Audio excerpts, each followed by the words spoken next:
Hey there, have you ever caught yourself putting off those important tasks that never seem urgent?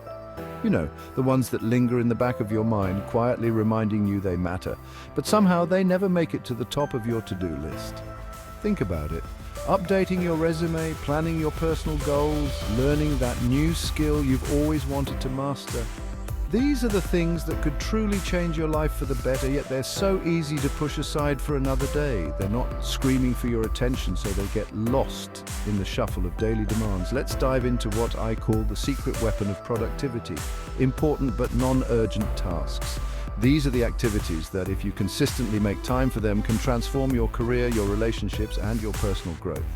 The challenge is, these tasks don't shout for your attention like a ringing phone, a pinging email, or a looming deadline at work. They're quiet, patient, and easy to ignore. Until one day you realize you've been standing still. If you keep brushing them aside, they quietly pile up in the background. Suddenly you look back and realize a whole year has passed, and you're still in the same spot, wondering why you haven't made progress on your dreams. So how do you actually tackle these sneaky, life-changing tasks? How do you make sure they don't get lost in the chaos of everyday life? First, I get crystal clear on what these tasks are. I use a simple but powerful tool called the Eisenhower Matrix. Imagine a box with 4 squares: urgent and important, important but not urgent, urgent but not important, and neither. This helps me sort out what truly deserves my focus. The real magic happens in that important but not urgent box. That's where the seeds of real growth and long-term success are planted. It's where you invest in your future self. Next, I make these tasks real by putting them on my calendar. Just like any other appointment, if it's not scheduled, it's not real.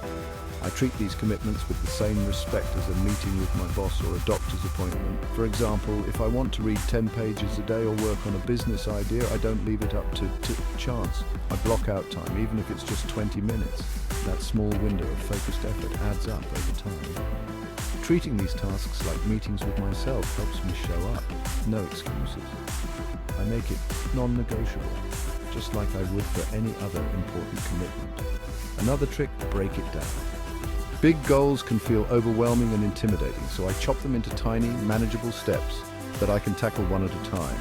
Instead of staring at a massive project, I focus on the next small action. Want to write a book? Start with just a paragraph a day.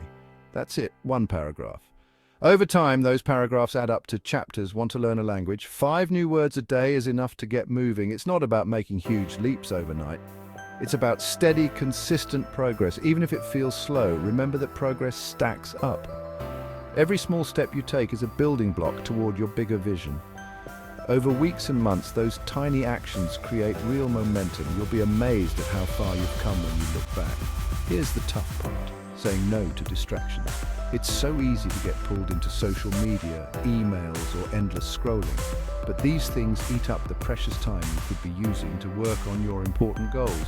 I set boundaries for myself. I put my phone face down, turn off notifications, and make it as easy as possible to focus. Sometimes, I even use noise-canceling headphones or a timer to stay on track. Creating a distraction-free environment is key. The fewer temptations around, the easier it is to stay committed to your important, non-urgent work. And finally, I make it a habit to reflect every week. I set aside a few minutes to review what I accomplished, what I struggled with, and where I can improve. I ask myself, did I move closer to my big goals, or did I just react to what felt urgent? This honest check-in helps me stay aligned with what truly matters. If I didn't make as much progress as I wanted, I adjust, reset, and keep going. It's not about being perfect, it's about being persistent. Remember, life isn't just about what's urgent, it's about making time for what's truly important, even if it doesn't feel pressing right now. When you invest in those important, non-urgent tasks, you're building a future you'll be proud of, even if nobody else is watching or cheering you on. So make it a priority to carve out time for those important, non-urgent tasks. Protect that time fiercely and treat it as sacred. Your future self will thank you for the effort you put in today. The small steps you take now will lead to big changes down the road. If this helped, hit that like button and let me know in the comments what's one important, non-urgent task you're going to tackle this week. I'd love to hear your plans. Catch you next time.